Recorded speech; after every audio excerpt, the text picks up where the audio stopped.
N'oublie pas d'aimer et de t'abonner sur la page. Bonne vidéo. Bonjour à tous et à toutes, j'espère que vous allez bien. On se retrouve pour la partie 5 du classement du meilleur catcheur de l'année 2018.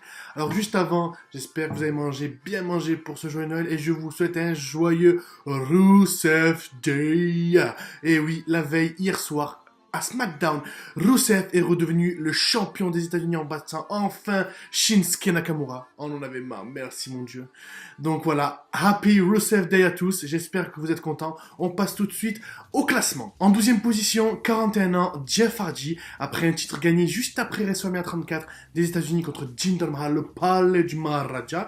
Il était blessé la première partie de saison, la première partie de l'année entre Royal Rumble et WrestleMania. Puis ensuite, il a gagné le titre, enchaîné une rivalité avec Shinsuke Nakamura du côté de SmackDown, puis cette grosse rivalité intéressante avec Randy Orton qui s'est clôturée à Hell in a Cell 2018 dans un Hell in a Cell, et rappelez-vous de ce tournevis du vice. Et puis ça s'est enchaîné avec une rivalité avec Samoa Joe.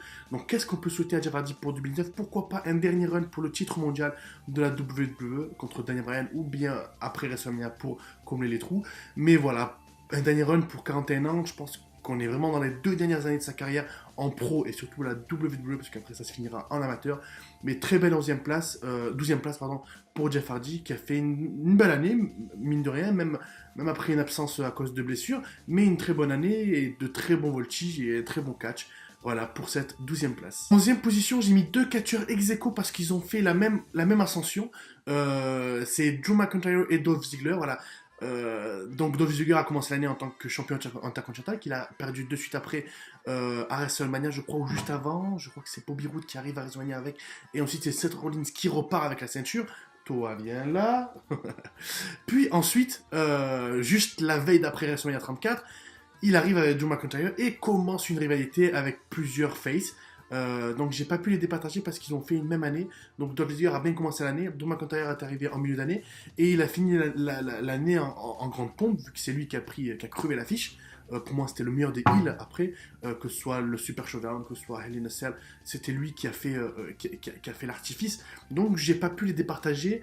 Puis ils ont été champions tous les deux des équipes, voilà, World Tag Team Champion à Raw, et du coup, ex aequo, Dolph Ziggler et Drew McIntyre, mais j'aurais pu mettre Drew McIntyre un peu plus haut, mais vu que Dolph Ziggler était haut au début, puis a stagné, et que Drew McIntyre a stagné, puis est devenu haut, il a monté en puissance, les deux finissent ex aequo en 11e position. Voilà, cette partie 5 s'achève désormais, on se retrouve demain pour la partie 6, et là on commence vraiment à attaquer le vif du sujet avec la deuxième partie du classement. Et là, on verra qu'il y a des gros calibres, même si je ne suis pas content de certains, j'ai des choses à dire. Voilà, j'espère que vous aimez, vous abonnez et que vous partagez en masse. Je vous remercie. Passez une bonne journée. Peace.